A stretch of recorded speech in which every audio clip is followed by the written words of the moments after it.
weights in this office and get ready for your world-class training. Give it up for Mr. Jim Maloney.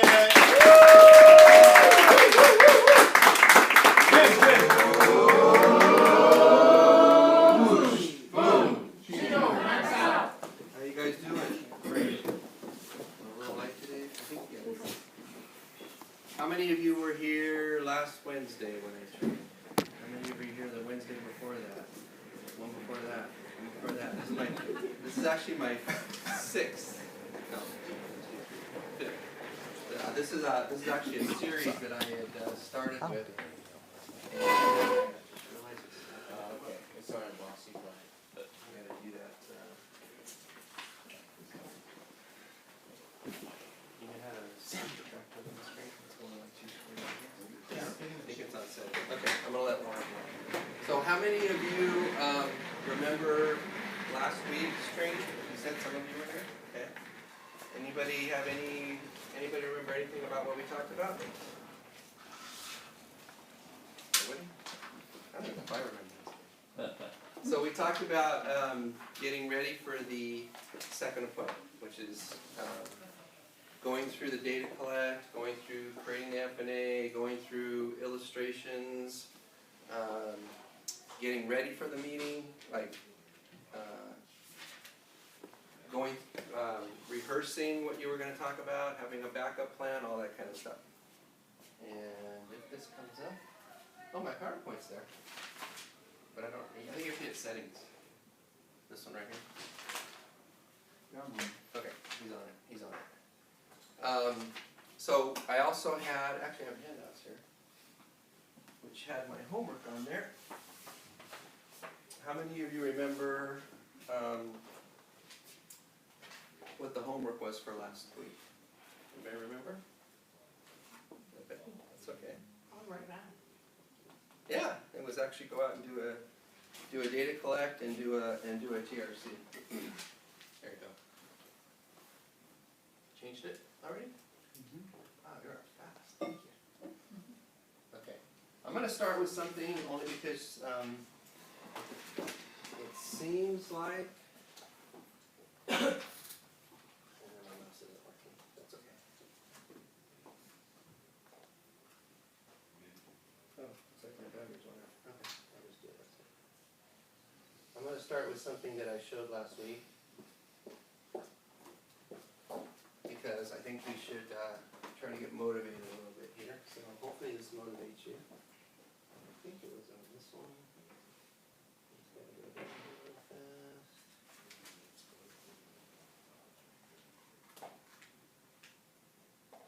I had it on here before I shut down my computer.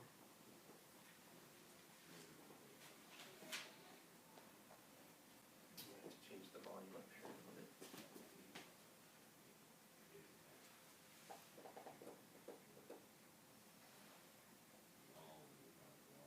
Oh, it's forbidden now. They must have took it off. Okay, that's all right. That was my video from last week, those of you that don't made it. So let me get back to the PowerPoint, and I'll go through the stuff that we had from last week. So the first slide here is going to be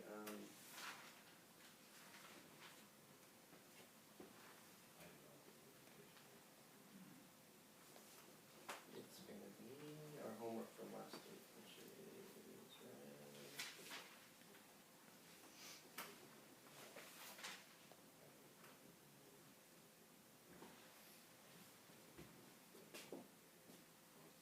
oh, it went all the way to the beginning. Okay, go back down here just a second.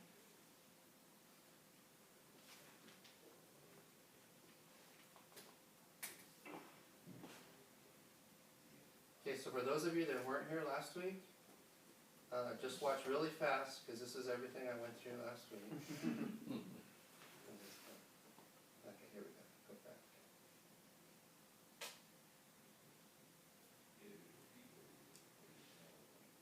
Okay, so here was the homework.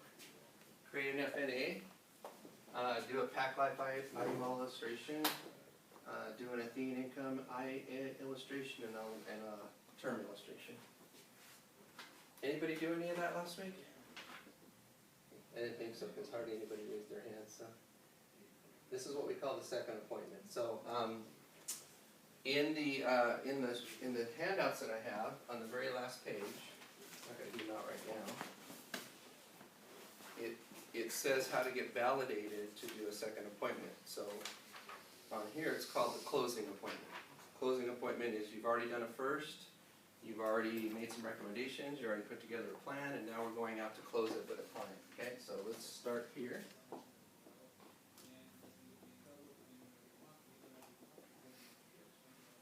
Okay, so before you leave the office, so let's say you're on your way, you got everything ready to go, you're about to walk out the door, or from your house, I guess, to go see the appointment. What are some things that you want to make sure you take with you? Those of you that were here last week, I remember any of that. Anything you want to make sure you have when you go? What are some things you have to take with you if you're going to go write business? Plan What's that? Applications. Applications, very good. or an electronic device. Or an electronic device. My last 7 now, applications I've done them all online. So proud of you, Jim. Which is a big Super. accomplishment for me. Can we have a Mr. round of Paper. applause? He was Mr. Paper forever. So you're gonna do Super a class proud. on how to do an electronic app? Yes, electronic apps, Mhm. yes. I do electronic apps now, as much as I can. So, here's some things you do before you leave the office. Role play the recommendation. So last week we talked about making recommendations, having them typed out, how to do a recommendation page. Why do you want to role play that before you leave? Anybody? Shelby, you're laughing, so you probably know. So you don't look dumb. Oh, I love that answer. Say it a little louder. So you don't look dumb when you're. Who likes actually looking doing it. dumb? Who does not like looking dumb? Okay, good. I love that. your hand. Right. Yeah, it's like anything else. It's like when we role play scripts, right? You're just role playing because sometimes when you speak something out loud, it doesn't sound the same as when it's written down on a page. Would you agree? Because it's you saying it. You read something out loud and it's like, I don't think I really meant to say that. Doesn't sound like me, right? Connecting the dots. So this was from last week too. Who can remember what connecting the dots is? Hope. You, their goals and dreams and the things they want to accomplish, that there's things in the illustration that you're showing them that tie into their goals and dreams. Right. So Jason on Hope's team did his very first data collect all by himself. I was just watching him, making sure he checked off all the boxes. And when we were done, we kind of went through what the client said. And we were just kind of throwing out ideas because he hasn't typed anything in yet. He's just wanted to know what I thought. And he started mentioning a couple of products. I think he mentioned annuity or something like that. And I said, well, we need the data we need to get the FNA done first because even if it sounds like this is something that she wants, whatever we show her in the book has to connect to our whatever we're going to recommend. Does that make sense? So Yeah. connecting the dots is, here's where she's at now. She's already given us where she wants to go. And now we're going to create from point A to point B, which is connecting the dots. Okay. So you want, before you leave the office, you want to make sure, just look at it one more time and go, okay, I'm going to show her this book. I'm going to review what she did before. I'm going to show her where she wants to go. And then I got to show something. I got to present her something that connects where she is to where she wants to go. Does that make sense? Okay. Put yourself in their shoes and get excited. So here's what you can ask yourself. If this were my money, this is definitely what I would do with it. How many of you are very attached to their money? None of you? How many would just write a check for anything, no matter what? No. Okay, get out your checkbooks. I got some things I want to sell you. No, I'm just kidding. So you have to be able to say this to yourself because if you're not convinced enough, if you're not in their shoes, I know you can't really be in their shoes. Financially, though, could you be in the same situation, right? You can put yourself in that situation. Then you got to tell yourself, if this was me, and this were my finances, and this was my financial plan, is this what I would do with my money? Because what does that do for you when you go present it to them? What do you have now? Confidence. You have confidence that you're doing the right thing for them, right? So confirm the appointment. You're gonna call them, and you're gonna say, I'm really excited. I'm so happy about how your plan came out. I just can't wait to show it to you. Now, how do you transfer excitement? Who can tell me how you transfer excitement? That's the first thing you have to be able to do. Smile and dial. That's good. You gotta smile. That actually is true. You gotta smile. Look in the mirror and see if you're smiling. Steve? Ask me the question one more time. How do you transfer excitement? Well, What do you have to have? I think you have, when you go, you're very positive and you're excited about Yes. what you can do for them. Yeah, you cannot transfer anything you don't have. Right. So if you're not excited, you can't transfer something that you don't have, so you have to be excited. This is something, somebody said this, who said pre-fill out the application, I think it was Silton, right? You wanna have, now, if you're doing an electronic one, you can still pre-fill it out, you just have to save it for when you go out there, right? So yeah, you fill out all the information before you get there. Why would you do that? I know there's an obvious reason, but who can Save tell me? time. Yeah, so That's the not obvious all, right? reason, what's another reason? Anything More gonna, prepared. prepared, yeah, that's good, that's a good one. What? Expectation. Yeah. Yeah, you got everything filled out, you're like, now all I need is a signature, right? Yeah. An electronic signature, but all I need is a signature, right? And then who remembers this? Have option B ready to go, who remembers that? Oh, let's let Carol answer, she just got tied. Carol? Okay, if they all of a sudden want a car, you were gonna offer them an IUL, but they really need life insurance of some sort, and instead of being able to commit $500 to the IUL, they really only have in their budget $200 now. You need option B, so you need to have perhaps another illustration. Or what if they have no money? What if between the time you got there and the time you came back, they spent all their money or whatever? So what could be another option B? That's a good one. What else? Can't you send the app in with no premium and then You the could. insurance company makes Yeah. it off? Yeah, you can do, it's called a trial app. Trial app is no money, you just send it all in, say, hey, I understand, we gotta wait till your next paycheck, it's gonna be 2 weeks, well, here's the good news, it's probably gonna take 6 to 8 weeks for them to underwrite your policy anyway, so you can send it in with no money. You don't wanna do that, cause they don't have insurance when you're doing it, but that would be an option B, right? Very good. Anybody else have one? I thought that was something, okay. Okay, now, when you get there, what's the first thing you should do when you get there? Knock on the door, client's there, hopefully husband and wife. Reestablish rapport. Hope says reestablish rapport, let's see if that is it. Very good.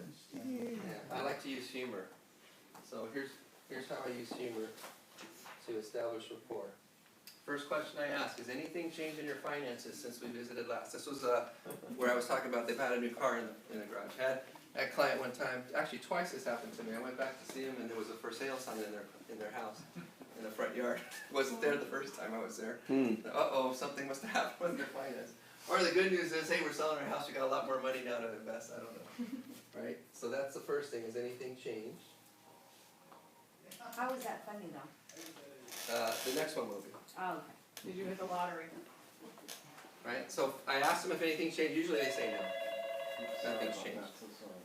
And so I asked them, did you hit the lottery? Never had anybody say yes though, yet. Right?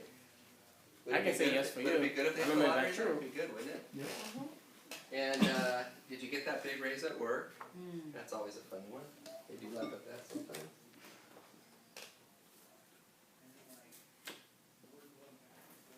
And then the second thing you do is you want to review their most important things. So I have the TRC and the data collect with me, everything that I have notes on, and I'm going to review their most important things.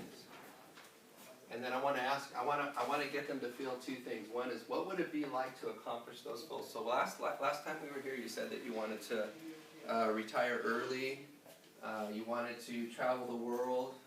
The lady we talked to today had, and I've heard this dream a lot of times, she wanted to hook up a trailer and drive all around the country. I kind of always wanted to do that too. And so, what would it feel like to be able to do that? And the second one is, what would it feel like if they didn't do that? What if we don't get started tonight and none of those things ever happen, then how are you gonna feel? And then the third thing is review their commitments. So, if you gave them any homework, so homework would be on the first appointment, what I usually do is I give them my business card, and on the back of the business card I write down the time of the appointment, I write down their dollar commitment, I write down they're gonna give me 7 to 10 referrals, I write that all on my card, and I tell them this is your homework for when I come back. And then when I get there, I ask them if they have my card. Anybody know what the number one answer is when I say, do you guys still have my card? No. No, we don't know what we did with it, right? So luckily, I wrote down their homework, so I know what it was. And sometimes, you know, there's a lot of times where they just forgot or whatever, they lost it or they didn't do anything. That happens a lot. So why am I doing this? I'm reminding them of what their homework was. That's part of their 5 commitments. What I wrote down on the card is part of the 5 commitments that we talked about last week. And I asked for their referral sheet before I show them the FNA. So here's what I'll tell you about that. I've only had to do this once. I was field training a guy out of the Torrance office, and we went out to see a guy. He was a single guy, pretty well off, had a lot of money. And on the first appointment I said, if we're able to show you something that does all the things that you want to do,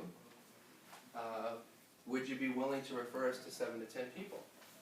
And he said yes. And I said, so when we come back, if you agree that this is something that you think would be better for you, you'll have 7 to 10 names written down. And he said yes. Wrote it on my white card, gave it to him, walked back in there, had the plan ready to go, and I asked him about, you know, just what I did there. And I said, do you have, I always use a blue sheet. I always say the blue sheet, do you have the blue sheet? He said, oh yeah, it's up on my counter. I said, okay, can I see it? And he said, yeah. And I said, and he, as he's walking back, he goes, oh, he said, I didn't put any names on the blue sheet. And I said, okay, well, you just told me that you said that you would. I said, I'd really like to show you the plan that we did, but you know, I don't want to show it to you until you give me the 7 to 10 referrals. And I actually took the book back. And he said, oh, wait a minute. He goes, I didn't say I wasn't going to give you any. He said I didn't have time. And he said, let me get out my cell phone. He got up his cell phone and he wrote down 10 names. So here's what I would tell you. That's the only time I ever had to do it, but you do have to be willing to do it. Yes, John? I mean, wouldn't it be better to get the names after they've seen the report? Because Yeah, I told him I wasn't going to look at them. I just wanted to make sure he had them written down. But I mean, wouldn't it be better once the person has seen the report, they might go, oh, you know what? I want you to call this person instead, or Yeah. so. What do you think? Is it good before or after they see it to get the names? Yeah, I think it's better to do it before. Before. Yeah. I'm not asking for the phone number. I'm not even asking for the card. I'm just asking if you wrote them down. Huh. Because what that shows me is that he is willing to do what he said he was going to do. Mm-hmm. So the other thing that he said he would do is that when we come back, he would fill out an application. So if he didn't do the referral, that means he's probably not going to do the application either. The other thing that I found over the years, if somebody doesn't give you a referral, they don't stay your client long term anyway. Mm. So you have to convince yourself that if I don't get the referrals, he's probably not going to stick with the plan anyway that we gave him. Mm-hmm. If he gives me 10 referrals, he's got a lot better chance to be a client forever. Mm. So that's the way I look at it. So. The other thing too, Sean, I think is, if you're halfway through the FNA with him, he already gave you 5, and he says, ooh, I know, my brother-in-law really needs that, and you say, well, just add it to your list. Mm-hmm. That's it. Because as you go through the FNA, their minds will be piqued. Mm-hmm. Somebody else. Jamie, you have another comment over here. Someone, is that you, right? What's that? Just wait till he turns around. Sorry, go ahead. Oh, sorry, go ahead, Victor. That's quite all right. I was gonna say, the other thing is, would it be that if you start making making exceptions for somebody, you're gonna wind up making a lot of exceptions as opposed to be firm and committed on what you do? Mm-hmm. Yeah. Yeah, I did what he asked me to do, and I'm just asking him to do what he said he was going to do. Yeah, precisely. Right. So what would you do if he refused to budge? Would you just? I was going to leave. Yeah. Mm-hmm. I mean, it was a pretty good sale, but I had to tell myself that he probably wasn't going to do it anyway. And I didn't ask him for the names. I said, if you believe after I show you what we recommended, then I'll ask you for the referrals. All I'm asking is, did you write them down? Because that's what he said he was going to do. If he would have said, no, I don't want to do it, I wouldn't have taken the referrals anyway. I think that's what Sean was saying. Right. Presenting the FNA, illustration recommendation. So now we get to, now we're going to make some recommendations. We have already done all this, right? We talked about connecting the dots. Whatever you show him has to connect what you're going to show him in the book to what he wants to do, right? That's connecting the dots. if necessary, you wanna review the Rule 72. So how many of you have seen the Rule 72 more than once? Okay, you all seen it, okay? So, if I'm making a recommendation that has anything to do with him saving money, and maybe using it one of these days, I wanna either do the Rule 72 or I wanna at least review it. So I have a handout that we're gonna go through here in a second. It kinda shows how I explain the Rule 72. Why am I doing it there is because the illustration that I'm gonna show him is gonna show what's gonna happen in, let's say, 5, 10, 15, 20, or 30 years. So he needs to understand the Rule of 72, even if I've already showed it to him. I just wanna remind him of it.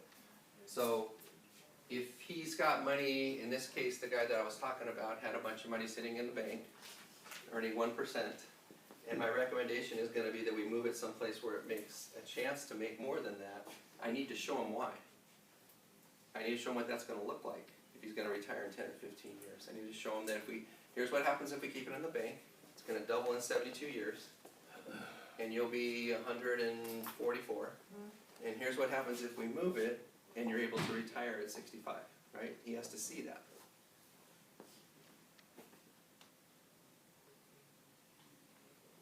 And then asking for the business. So asking for the business is, sometimes we call this a takeaway.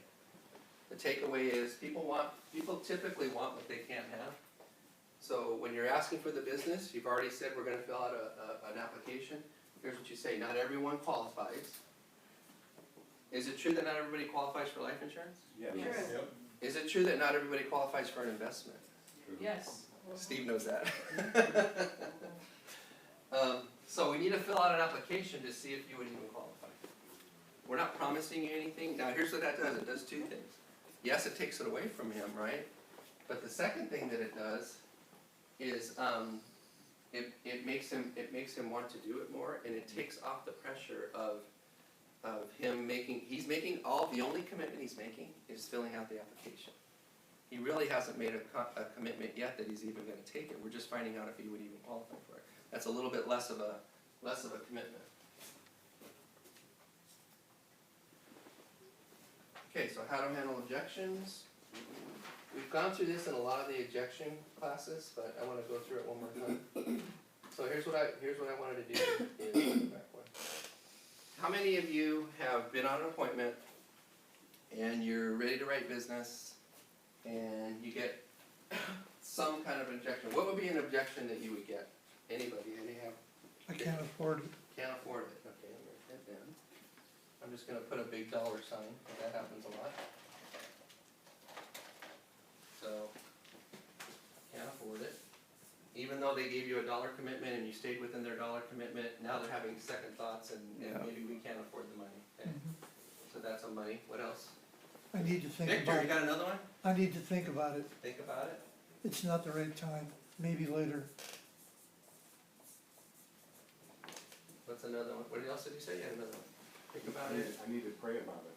Pray about it. I've had that one before too. I promised I'd talk to my friend who's an insurance agent. Yeah, that's a good one.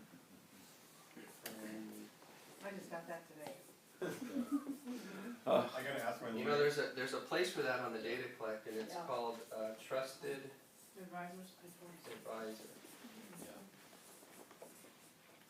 This pen is not working. I have to change color. Or they may wanna talk to their CPA. CPA, that'd be a trusted advisor. Or too. Sean said lawyer. Lawyer, right? That would all fall under this trusted advisor. Or I need to check with somebody. Check. Okay. Any other ones? That's it. And what I've got a lot is I'm busy. I can't do it now. Wrong time. Okay, so time.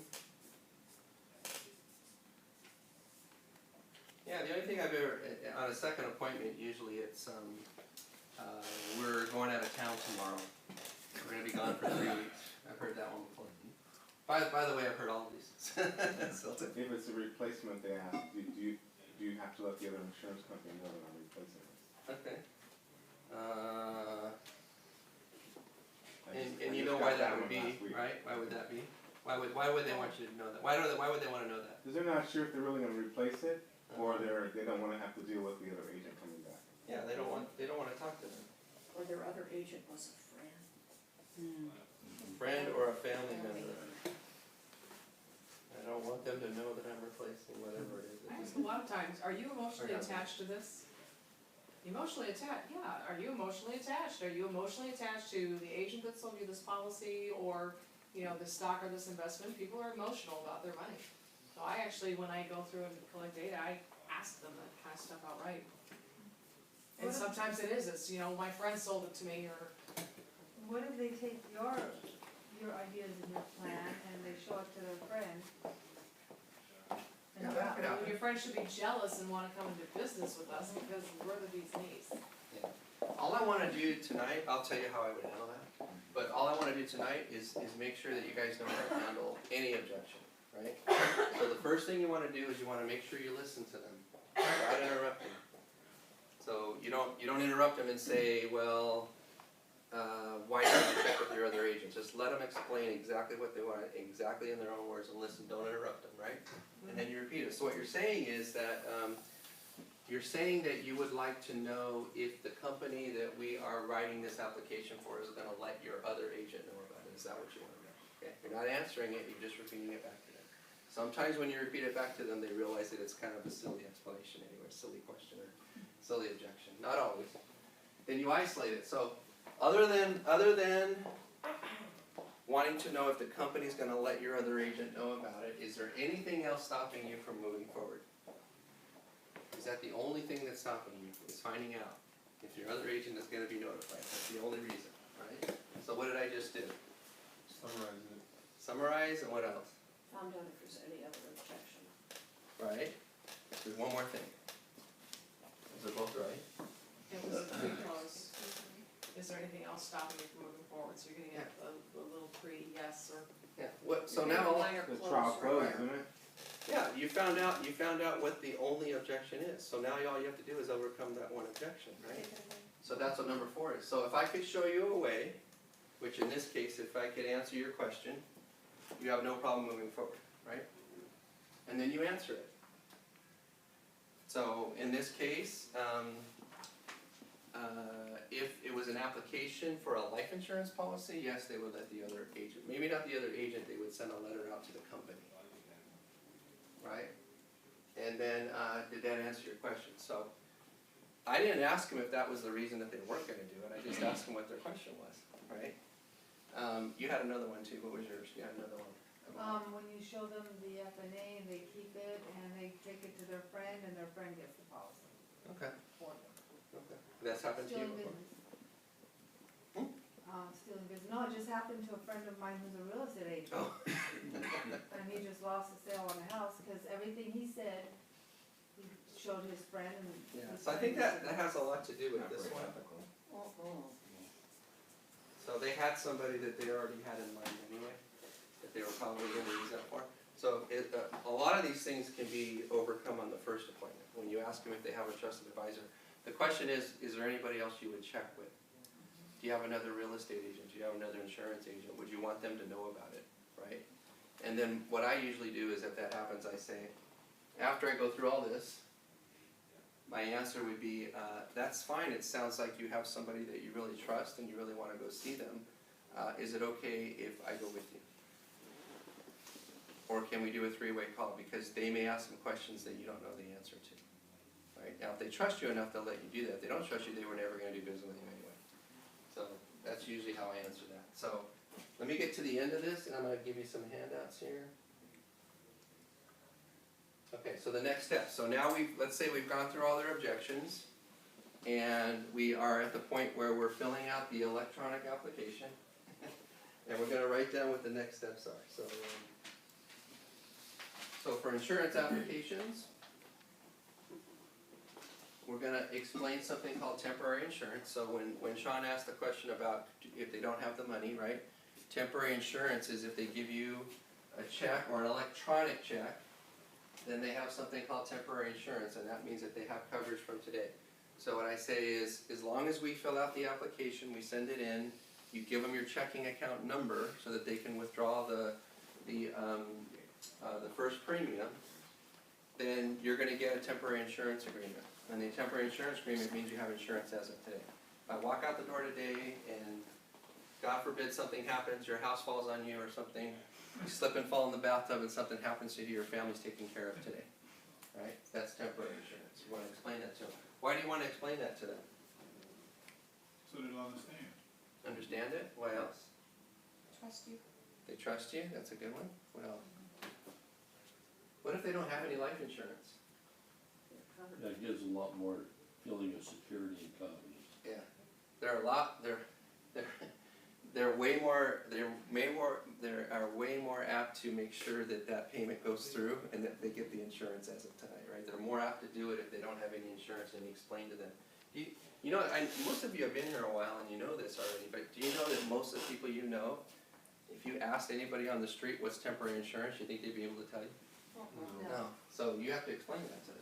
You know it, but the client probably doesn't. What if they say, I wanna date this 1 week from now? That's awesome, we can date, wait, is that the only expression you have? I mean, other than wanting to wait, is there any other way they go? Okay. So, Ahead, can I? sure, it just means that you wouldn't have any insurance for that week, something happens to you, alright? So explain and schedule the paramedic exam. Here's what's gonna happen after we turn in the application. Either the insurance company or a company that I'm gonna call is gonna schedule an exam with you. It's called a paramedic exam. It's like getting a free physical at your house. Doesn't cost you anything, we get to find out how healthy you are. So how many of you think that that's probably a good thing to do? Is at least find out if you, it's part of the finding out if you even qualify part of it, right? A free exam to find out how your health is, okay? So you wanna explain that to them that either I'm gonna schedule it that night before we leave, or the insurance company's gonna call you and they're gonna schedule it with you. You have to make sure they understand that, because how many people do you think, if they don't know somebody's gonna call them and they don't recognize the number, is probably gonna answer? Most people don't do that. You guys ever get spam on your phone? I get it every single day, right? You guys are blocking numbers? Yep. Okay. What do you do with someone who asks, how long does it take cocaine to leave my body so I can schedule the appointment? I mean, 7 have you ever had years. inquiries regarding? Never said cocaine. Once it's field underwriting, so you're just kinda like, okay, dude, so maybe rehab instead of life insurance policy, but. Yeah. You know, you'd also say, because there are questions in the application regarding use of drugs, legal and illegal, that you get to say, let's get into the application, I think there's an answer here. If it's You legal, have to be it's one honest thing. with them, because if you're not, and they answer a question incorrectly, It's out. they're gonna pay for something that they're never gonna get paid on. Right. So I would say, yeah, that's a great question, that's something that we need to answer on the application, is that you're a cocaine user. Well, They I don't want. No, it doesn't matter how long it takes, because you still have to answer the question. That's right. Right, It says within the last 5 years, Yeah. have you used? Yeah. Okay, and then I have a brochure that I keep in my briefcase from the company that I use, which is called APPS. Even if you use some other company, they have something called a pyramid brochure. And what it does, I say this is to help you make sure that you get the best rating. If you read this pamphlet, it tells you how to take a good test. So it tells you exactly what to do and what not to do. Don't eat this, don't snort any cocaine. I don't know, it doesn't say that, I'm just kidding. But, I mean, it does say what to avoid. Avoid alcohol, avoid, certain kinds of foods, make sure you get plenty of rest, drink a lot of water, it's all in there, right? Because I was thinking, most people that are younger, they've all smoked marijuana. Mm-hmm. That's not a disqualifier. Oh. If they smoke regularly, you have to put them out as a smoker, so, yeah. Okay, so if it's a rollover, if we're transferring or rolling over money, there's also some things that you need to let them know. You need to explain the transfer procedure. So what's gonna happen is we're gonna fill out this application, the money's sitting in your old 401k. The company that we're moving to is gonna send something called a transfer paperwork to your old company that has the money now and ask for them to move it over, okay? And what I usually say is, probably 60%, 70% of the time, they'll accept the paperwork that we're sending them and they'll automatically move the money over and you won't have to do anything else. There's another 30 or 40% of the time where they might wanna talk to you. Or they may want us to use their paperwork, right? And so we won't know that until we send it through, so the next step is, we're we're gonna set up a three-way conference call.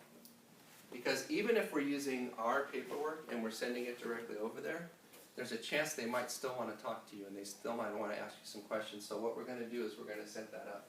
So it's gonna take about a week to get the paperwork through. A week from today, let's look at our schedules and figure out when we can do a three-way call. Most of these companies are open on the East Coast, so we have to call them, best time to call them be before work, and I schedule it. Now, that doesn't mean that we're gonna make the call. I tell them, I'm not gonna call you unless we need to. Obviously, I'm not gonna take up your time if we don't have to. But we're scheduling it in case the company asks. Then I'm gonna call, I'm gonna get them on the phone, and then I'm gonna put you on the line. They're probably gonna ask for your birthday or something. Victor? No, sorry, it's just, you know, Oh, I thought you had a question. Sorry, I thought you had your hand up. no, sir, thank you. Okay. And then the third thing you wanna do is have them call their references. So we have a script for that. Does anybody know we have a script what to tell our clients if they're giving us referrals? You guys know that? Okay. So, you want them to call their references and we have a handout, we'll give it to you tonight. It says what to tell them, what to say. Right? So you don't ask them for it, it's not anything dishonest. Most of it is just asking what their opinion is of what we've done so far. And you give them some things to say to those people. If it's not too late at night, I would have them call right there while you're there. You've already filled out the paperwork, you already got the appointment done, you got everything done, you got an extra 5 or 10 minutes. Hey, I noticed you wrote down your brother and sister-in-law. Do you think they'd still be up right now? It would be too late to call them? Just ask. What's the worst they can say? No? Right? Right. Why do you want them to call their references before you call them? It's warmer, and I know, so it's like shooting fish in a barrel. Yeah, I always say this. I don't like getting calls from people I don't know. So I would rather have you call them.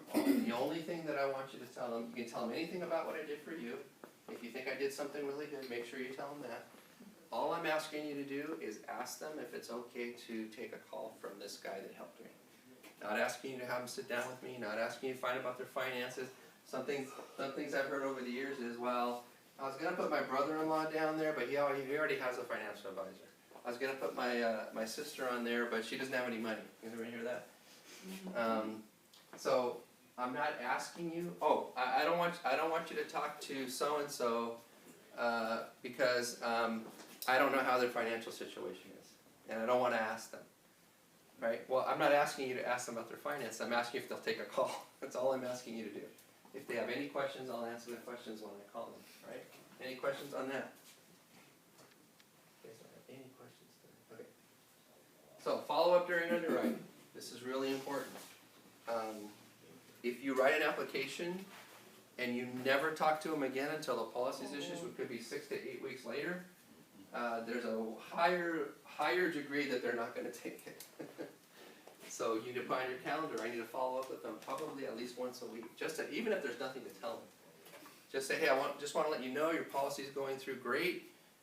So far everything's going fine, they haven't even asked for any more information, it looks like it's going to go through with no problems, right? So here's some of the follow-up. Send a thank you card. How many of you send out thank you cards? I know Steve does. Oh, I should say Carol does. Right. Why would I send out a thank you card? Now what if they told me, no, I'm not ready, and I couldn't overcome their rejection?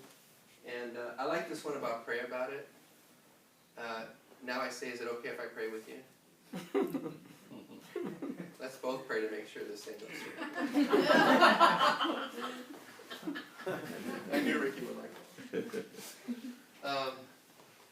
So what if they said no? What if you couldn't overcome? Why would you send them a thank you card if they did not do business with you? Who can tell me? Victor. Well, I did to show that I appreciate the time they took and that I respect them as a person. That's a good one. What were you going to say, Sean? Yeah, thanking them for their time and also possibly the referrals that they gave you after that today. Yeah, they might have still given you referrals, right? Right. What else?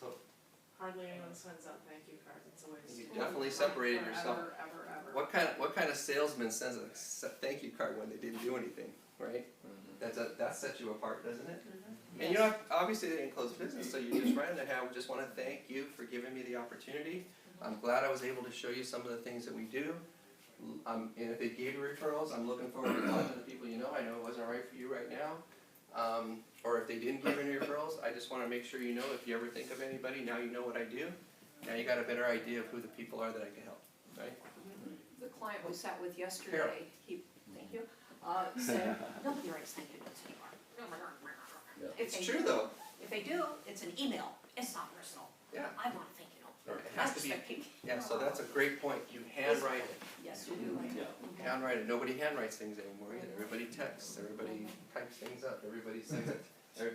He's laughing. Yeah, I know you said that. You post it on, what is it called, Messenger, right? At Warner. There you go. Do you Warner.com. Do you have, can you mail them like chocolates or something? It's up to you. If your securities license, you can't give them anything that's over $100. No, I just thought one little chocolate. Oh, one chocolate, okay, Not that's in the fine. summer. Yeah, not in the summer. I give them Starbucks cards to Okay, my so, clients at that's the Christmas. thank you card. Number 2 is you need to call to set up. So if I'm writing business, what I do before I leave, if I'm gonna set up their medical exam, I say, okay, let's schedule that right now. I'm gonna call the medical company and I'm gonna make sure they have that window open, whatever day you want. Give me a couple of times just to make sure. Normally it's every half hour they schedule them, so if he says, I wanna do tomorrow at 10 o'clock, I say, okay, it's either gonna be 10 o'clock or maybe 10:30, they might have to move it, is that okay? And they're gonna call you to confirm, right? So I'm gonna do that, I'm gonna schedule it before I leave. Why am I scheduling it before I leave? Yeah. When the pyramid company calls and says, we're just calling to confirm the appointment that you said, that's different than saying, I got somebody, now, if I turn it over to that company, now what I'm doing is I'm having them try to close my client. What if he says no? What if he changed his mind, right? I don't want the pyramid company to try to convince him to take a pyramid exam, right? And then you call him back. So you said, I'm gonna try to get 10 to 10:30. I'm gonna call the next morning and make sure that 10 to 10:30 is available. Then I'm gonna call the client back and let them know it's scheduled. I don't want the pyramid company calling them back, I wanna call them back. Now, they're still gonna call to confirm. They usually don't call to confirm till the day of anyway. I'm gonna tell them, yes, I scheduled it. It's gonna be at 10 o'clock, just like we said. You'll probably get a call from the company, probably the day before, just to confirm, and here's the name of the company. And actually, I've already given them the brochure anyway, they already know the name of the company because I already gave it to them. And then one of the things you're gonna do, you might have to do the 3-way call, we just talked about that, right? Check in the client, this is the most important one, is number 5. Check in with the client weekly on updates and how their referrals went. If you talk to one of their referrals and you got an appointment with them, call them right back and say, hey, I just wanted to thank you. I talked to your brother and sister-in-law. They loved what you said, I really appreciate it, and I'm gonna go out and see them tomorrow. And then when you go out and see the client tomorrow, right, you go out and see him, you say, hey, I just wanna let you know that I wouldn't have ever got a chance to meet you guys if it hadn't been for your brother-in-law. Can you do me a favor? If you think I'm able to help you, can you do me a favor and just call them back and thank them? Now, how powerful is that? I just asked them to thank the person that referred me. Right? You want them to feel good about giving a referral. Heck, you might even want to give another one after that. Okay, the third appointment. This is also called policy delivery. So it's another thing that you have to be validated on is how to deliver a policy. So now you've gone through all the underwriting. The policy's been mailed to you, now you have it in your hands, right? And you gotta call them to do what? Deliver it. Deliver it, right? No, explain it and deliver it. Yeah. So I'm in my 20th year, and so far, I'm not saying it doesn't happen, I know there's companies that go out and deliver policies, but I would say 99% of the companies just mail a policy out to the client. Isn't that crazy? It's a very special deal that you're calling them back to hand deliver it. And there's a couple things that you're gonna do when you deliver it. So these are the things you're gonna do when you deliver it. I've never had one handled. Okay, how many have you had? Yeah, I've had quite a few. quite a few. Very rarely do I have a client that says that their company delivered it. I did the same thing before I came here. I had like 3 or 4, I had insurance policy, I had let's see what else, I had a 401k, I had something else. Nobody ever delivered anything to me. Yep. Right. So you're going to call to set up a policy delivery, or deliveries if there's more than one. You want to be extremely excited. I've got some great news for you. Your policy got issued. I actually have it in my hands. I can't wait to show it to you. Now you have to believe this, right? We just talked about that. You can't transfer excitement if you don't have it, right? Mhm. So you gotta think about this, well, what if I just got this policy? What if I just protected my money? What if I just got insurance that I didn't have? You know, how would I feel about it? You know, you have to go all the way back to when you weren't a client here, and you have to go back to what happened to you. What are the things that the company did for you, right? You gotta put yourself in their shoes again. Okay, so who wants to know? There's 5 ways to lock in the business. Lock in the business means that they become your client and they keep your policy forever. Anybody want to know how to do that? Anybody not want to know? That's kind of do it anyway, even if you say it. Number 1, have them write the reason on the policy. I do this every single time. You deliver the policy, you go through it with them, you show them, hey, here's where the part is where you're going to be able to retire one of these days. Here's the part where it shows how much protection. Whatever was the most important thing to them, you want to make sure you show it to them on the policy. For some people, is I just wanted to make sure that I had money to give to my grandkids. You go to the beneficiary section, you say, here's where your grandkids' names are, just in case something ever happens to you, right? So on the policy, on the front of the policy, I don't have my briefcase with me, I have a red Sharpie pen. I always have it in my briefcase. I hand them the policy, and I say, you know how some people, they buy things and they put them on the shelf or they file them, and they never look at them until they actually need them. They just sit on a shelf until, you know, the worst thing happens and they have to go look at them. Or let's say that you get a policy and somebody comes back a couple years later and they say, you know, I noticed that you're putting some money away in this, I don't know, what's it called, an IUL? Can you tell me why you're doing it? And you pull it off the shelf and you try to remember why you're even putting money away. So here's what I want you to do. I'm on the top of the policy, right in the front where you can see it. All the things that we talked about that you wanted this to do for you, I want you to write them down in your own handwriting. Here's the pen. And I just let them write down whatever they want. So why did I do that? What? Reinforce it, that's right. So I'm reinforcing why they're doing it, right? There's one more reason. That's one of them. So they never forget it.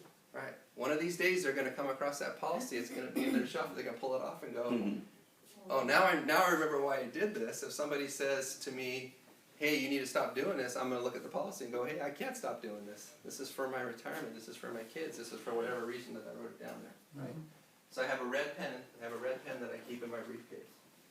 Is the other reason why you have them write it is because we're not allowed to? If your security's licensed, you're supposed to make copies if you do it. So it's always better if they write it. I don't want something in my handwriting. I want something in their handwriting, right? Because they'll recognize their handwriting. Yes, exactly. Plus, if you write it, it's most likely they won't even read it. Yeah, exactly. They have to write it. Right? Sometimes I do have to remind them. There are times when I give them the policy and I give them the pen and they hesitate for a little while. So I'll give them a reminder. I'll tell them a little bit about what they said just to make sure that they write it down. And then I tell them about the referrals. You know, hey, I know I was telling you like every week about some of the referrals you gave me. I just want to make sure you knew that actually your brother and sister-in-law, they're actually becoming clients of ours, and I'm going to help them. I just wanted to thank you again. They'll probably be calling you and thanking you too. So you want to tell them about the referrals, if you did get any. Hopefully you did and you called them already. And you want to ask them for more. So they're probably going to be calling you thank you. Is there anybody else that you want to call and have thank you? So you're going to ask them for more. Anybody? Sometimes I just say, hey, you know, it's been 6 to 8 weeks since we started this process. I'm so glad I got your policy in. So glad I was able to deliver it to you today. In the last 6 or 8 weeks, did you run across anybody else that you think we might be able to help?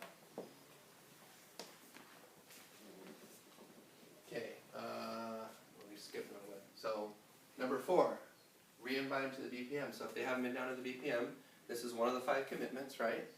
Even if they said no the first time, now that they've gone through the whole process and you try to make it as simple and duplicatable as you can, right? There's a chance, now that they've seen everything that we do, there's a chance they might want to come back down now. And so you want to invite them again, even if they didn't come down, even if they said no. I would just say, hey, now that you've seen what I do, I'd really like you to come down and meet some of the people that I work with. Did any of the other companies that mailed you your policy, did they ever invite you to come down to their office and take a look at what they do? No, they didn't even bother coming down to see you when delivered it, right? And then this is probably the most important one, number 5. Never got that either. I take out my phone. I love that cell phones have like, it's unlimited on how many years are on there, I think. I say, okay, today is May 15th. I'm gonna turn my phone over to May 15th of 2020, and we're gonna book an appointment for 1 year from now. And what we're gonna do 1 year from now is I'm gonna come back and see you, and we're gonna go through what your policy's done for the last year, and we're gonna make sure that you're still on track for everything that you wanna do. How many companies do you think do that? How many times have you, Ricky knows this too, who else has been in the field a lot? Steve. How many times have you gone out there, Steve, and you asked them when was the last time they saw their agent? And what do they say? Never. Well, there was that time that he wrote it up. Yeah, I that's saw. the one time. I saw him that time, right? This is a step that, I'm gonna throw out a number here, and I don't, so don't quote me on it, cause I don't study the statistics, but I would say right now, because I've been doing this a long time, I have a lot of clients, and Steve will probably back me up on this, I would say 60 to 70% of my business comes from this annually. And it's not just extra business for them, it's extra business for people that they referred me to. You know, I wanted to say, I took that back, I said no one ever did, I went to Edward Jones. Edward Jones does good follow-up work, they're just Okay. not very good with sharing opportunities Right. for, improving your financial. Do they come to your house every year? No, I went to their office. Okay. I'm just kidding. I mean, it's true. I said this. I think I said this to Hope not too long ago. I said, Hope, you know that we're one of the few companies that actually goes to people's homes and does this for them, right? Most companies have you come to their office. There's nothing wrong with them coming to their office. It just sets us apart. It's the same thing with writing the thank you note. Same thing with setting them an appointment a year from now, right? It's setting you apart from all the other companies that do what we do, right? Mhm. We have a lot more differences, but that's something you can control. And Jim, it's the little thing that makes a difference. Yes, Little thing. definitely. Okay. So we have some homework. Oh, first of all, I want to give you handouts. I'm sorry, I give you handouts. Let me take half of these and pass them back. Oop. And then pass them back. So the first 2 pages are the overheads that I just went through. So you have copies. You didn't have to. Hopefully you took notes anyway. That's everything those are all the slides that I just went through.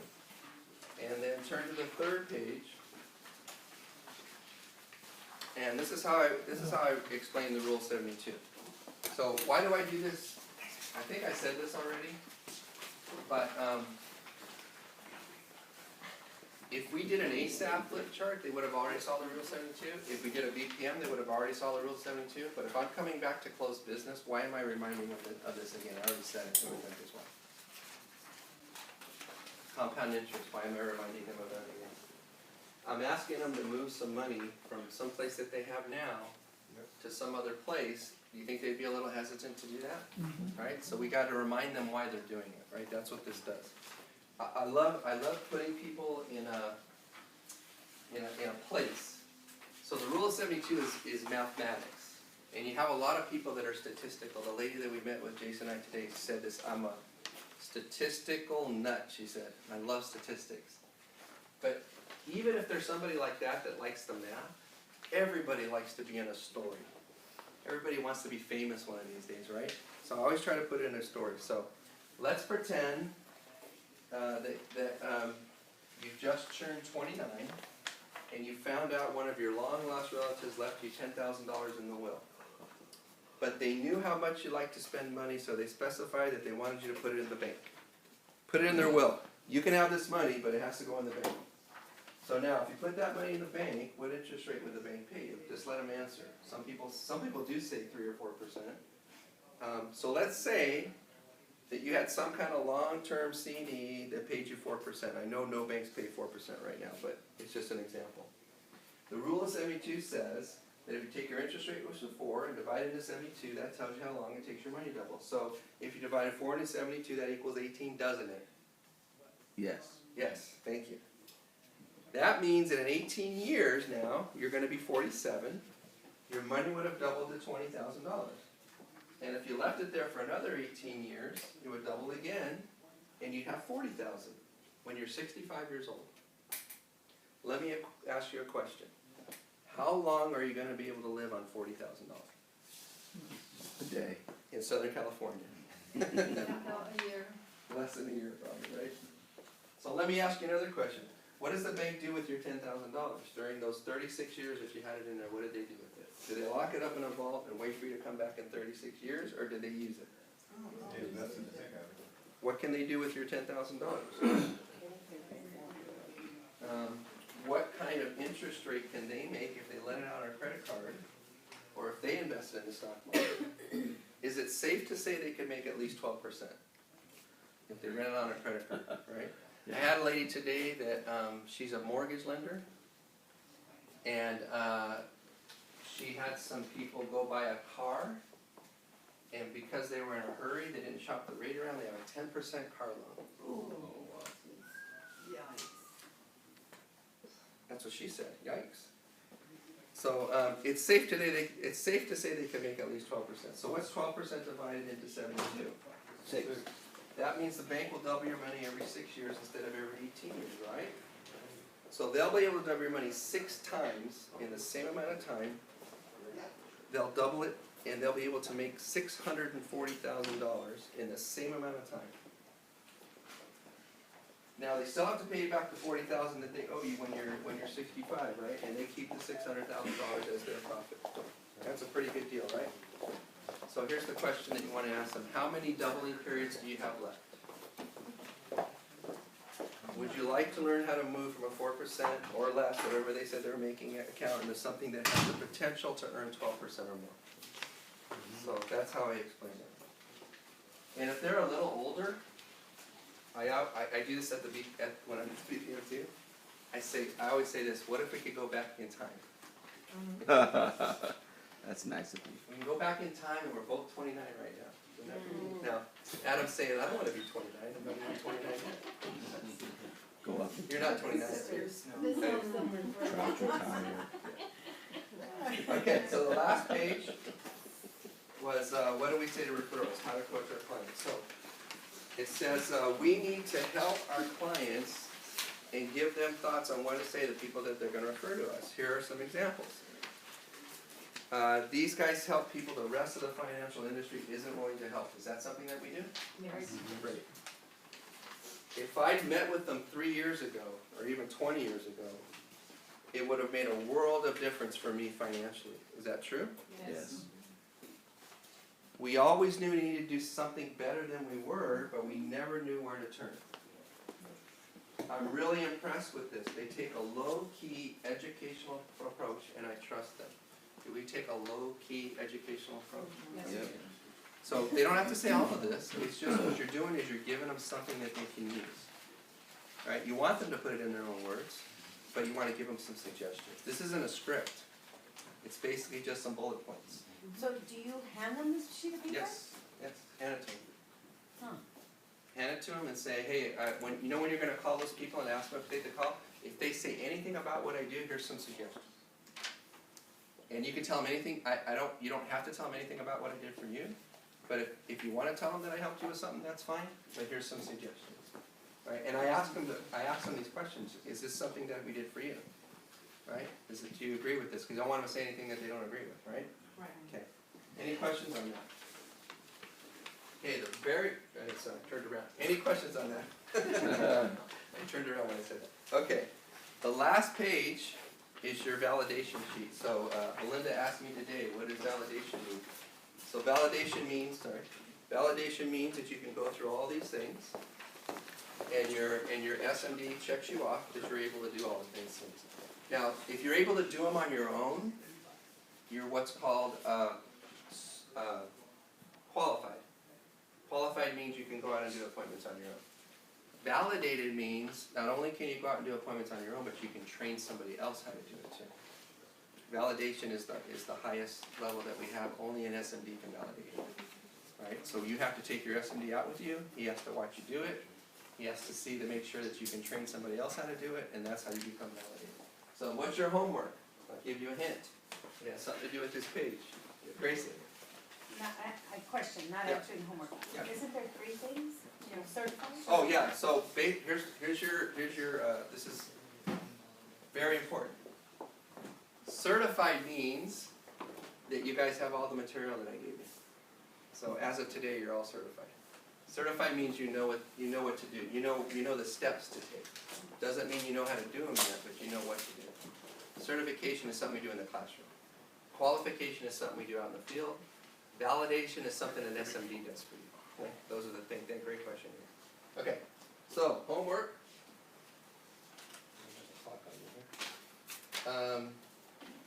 You're gonna practice handling your 5 most. How many do we have? 1, 2, 3, 4, 5. We had 6. If you have another one in the next week, you're gonna practice those overcoming those objections. Role play the Rule 72. I just gave you the story to tell. Schedule a new data collect appointment in the next week. And then schedule your SME to go out with you, or match up with another SME to go out with you. And give the SMD your sheet so that they can check you off and validate you, okay? And then you're gonna go through a first, a second, and a third, and you're gonna become validated. Who's committed to becoming validated? Who is not committed to becoming validated? Good. You are, Victor. You raised your hand twice. All right. That's it. I'm gonna bring up Christopher. Christopher has a blockbuster announcement. Blockbuster.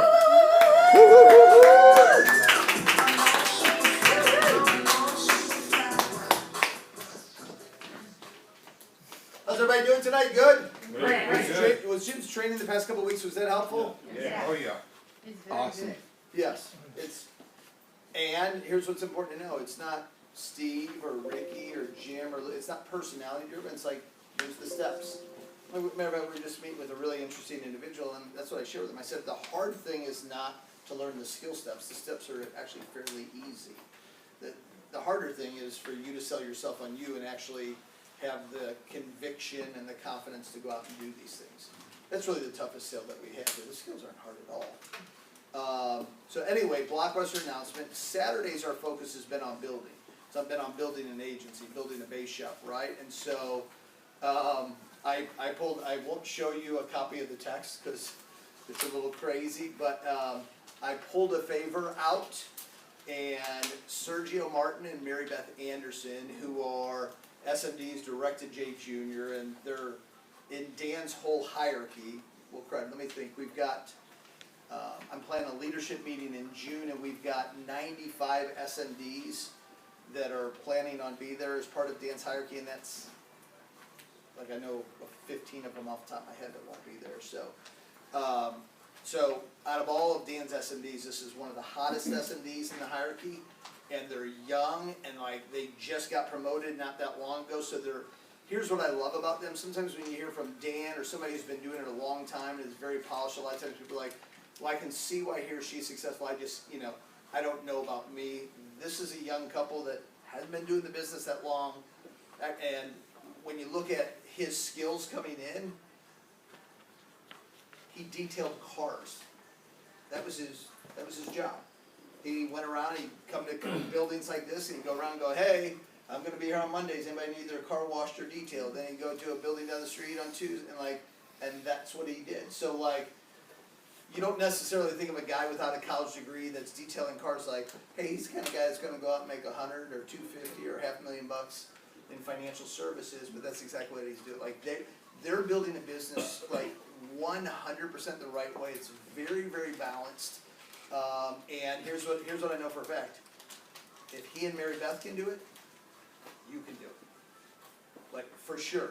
And so he and Mary Beth will be here Saturday, and they're going to do the entire general training. I think it's going to be fantastic.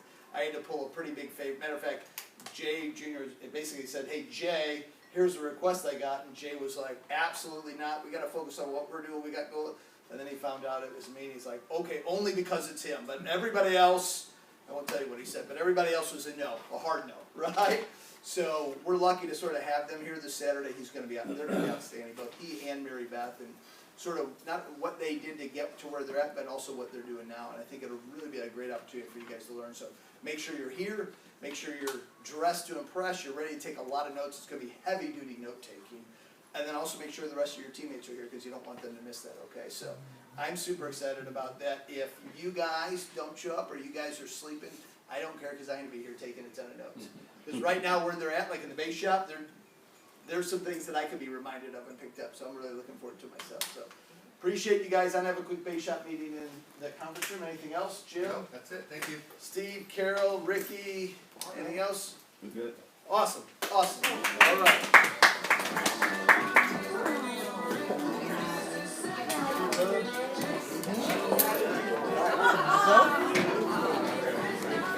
Can I say something? Maybe next time. You wanna say some things? You know what? What do you wanna say? I want to thank Fitzroy. Fitzroy Wow, and his cinematology expertise okay. has been such a blessing to me around midnight every night. Alright, goodbye. Alright, now you need to turn. How dare you?